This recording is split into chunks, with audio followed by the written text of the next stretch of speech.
Robert, how you doing? Good. How you doing? Doing good, thanks.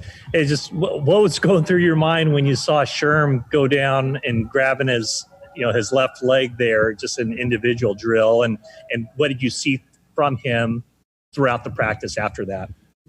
First, you get worried for the man. Was hoping it was nothing serious with what he was grabbing. I got a little nervous for him, but once we got over there, realized that when he talked through what he'd gone through, saw there was no concern, so it was more of a relief than anything. But yeah, just worry for him more than anything. And then to answer the second part of the question, I'm sorry. Sam Olsher, he was hobbling a little bit, but he's fine. So he just needs a little bit of rehab, a little treatment. He'll be all right.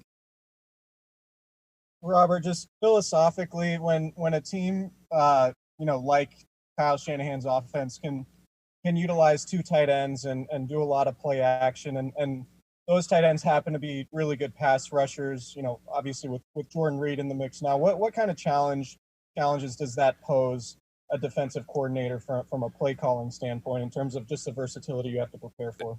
It poses a big challenge just because you've got to make the decision on how you want to play him. Do you want to play him in base?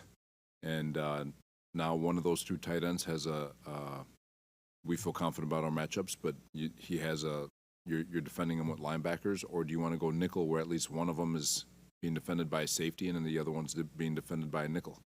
And so you kind of go through that battle in terms of how you want to treat those guys. There's set in the front on which one is getting run to versus run away, and it does pose a problem because they can become very dynamic by giving you a 12 personnel pitcher or an 11 personnel pitcher. So it's when you have two tight ends of that caliber, it's just the sky's the limit. And when you got the creativity of someone like Kyle and his staff, can only imagine some of the stuff that they could draw up. So. Hi, Robert. It's David Lombardi. I wanted to ask about your options and the competition at the strong safety position. I know Cyprian had another interception today, and Harris wasn't out there, but how has he been progressing, not only over the offseason, but during this camp? Marcell's been awesome. He's picked up where he left off. He's playing with a lot more confidence.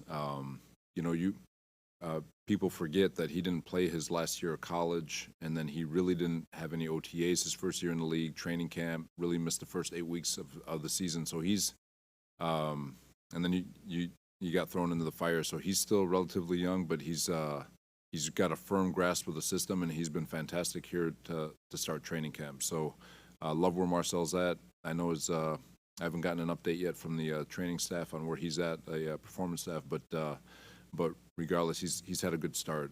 Cyprian, like I said before, he's here to compete and just do the best he can. And so far, he's off to a good start. But but we love Marcell. We love that safety group. It's a really good safety group from the entire group. I think there's 5 of them, so it's a pretty darn good group. Hey, Robert. Fred Warner seemed to be a little feistier today, dusting it up with Raheem Mostert a little bit. He's completely different when he's talking to us at the podium. He's kind of like the good guy. He's, reserved. I think maybe part of it was Quan coming into the group with him because his second year he kind of showed that.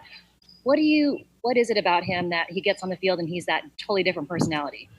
I've been, most of these players, even as linebackers coach, D'Amico, when they put the helmet on and they step in between the white lines, they become not a different person, but there's a different mindset.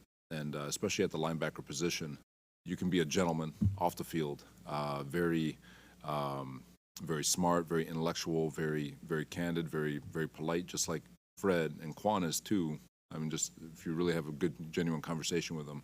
But when that helmet goes on as a linebacker and really as a defensive player or just a football player in general, and you step in between the white lines, there's a trigger mentally that puts you into a different mindset with regards to physicality and presence. And Fred, the more he, I guess you could say the more he grows up or the more he evolves as a football player, the more confidence he gets from a leadership standpoint. And so his true character, when the helmet comes on, comes to fruition, and that's kind of what you guys are seeing. So he's, every day is is game day for those guys, and they treat it like it is. So it's cool to see. You don't want them to get in too many scuffles because you got to get back to the huddle and make the call. But that it's better to say whoa than giddy up in terms of intensity with those guys.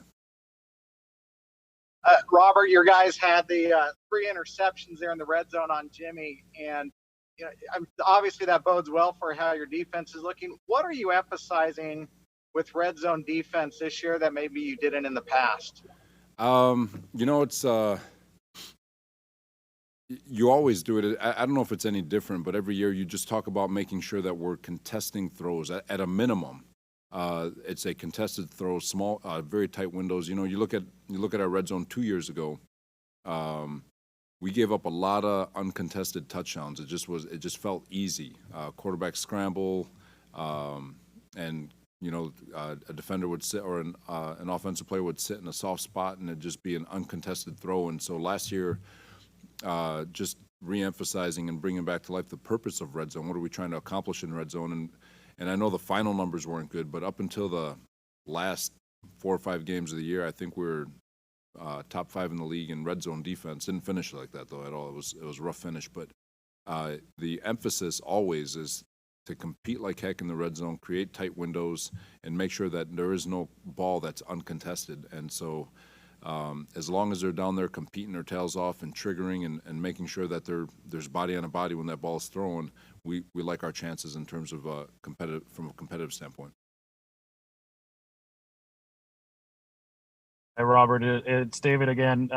With the competition, when you're determining your final defensive lineman, how much more difficult is it to gauge that when you don't have preseason? For example, today, Deion Jordan, I noticed he thought he probably would have had a sack, but he can't touch the quarterback. When you're watching the film, and I know he's frustrated after that, so when you're watching the film, how do you evaluate and give guys credit for situations like that to make sure you do make the right call? No, that's a great question, because there is an element of some of those guys, you're excited to see them in game action because it is different, and some guys, when the game hits, they just become this, they become this playmaker that you never expected. And so there is, you get comfortable in practice because you're playing the same guys over and over again, so you can make the adjustments. And game day hits, and some of these guys being able to adjust on the fly, and you can just watch it happening in the game, how they react to different players, different schemes, different angles that are presented, that are created by an offense. So there is a fine line. We do the best we can in trying to put them in as many game-like situations. That's where Kyle's been phenomenal in just creating situations where those guys have to play a different game rather than the monotony of just practice. And so we're trying to do everything we can to make sure that these guys get the best evaluation as possible. And so to answer your question, not having preseason games is tough for those guys who are trying to show that they're capable of doing it in a game day environment. But it's our job as coaches and as an organization to try to create those situations as much as possible. Robert,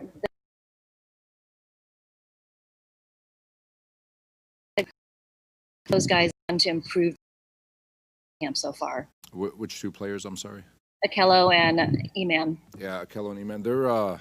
They've both picked up where they've left off in terms of Akello from the first 3 games of the season, from training camp and OTAs. I know he came back from his injury, and there was just it wasn't as good as it was before his injury, which he agrees with. But he looks like he did during training camp a year ago. He's getting better every day.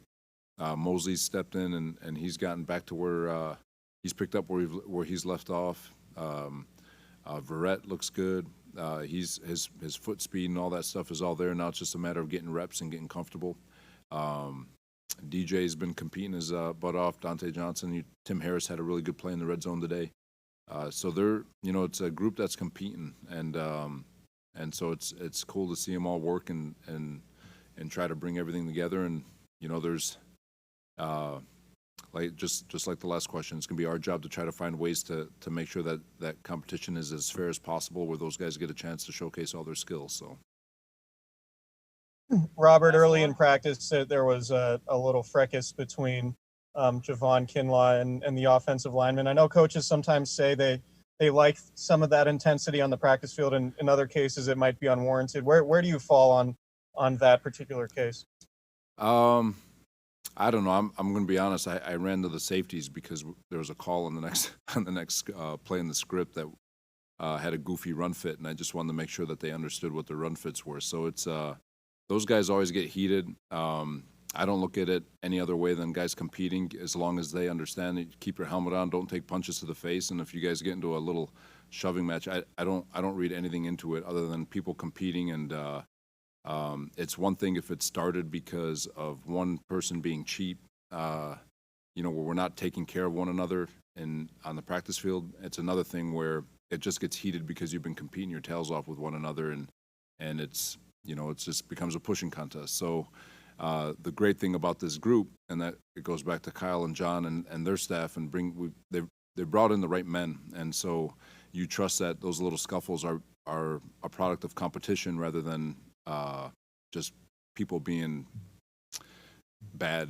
individuals where they're deliberately trying to hurt people. Hopefully I'm making sense. So when our guys scuffle, I really don't look into it any further than the fact that they're just competing their butts off, and it's non-malicious, and it might get into a little shoving match here and there, but I know where their hearts are, and I know that when push comes to shove, every single one of those guys have each other's back.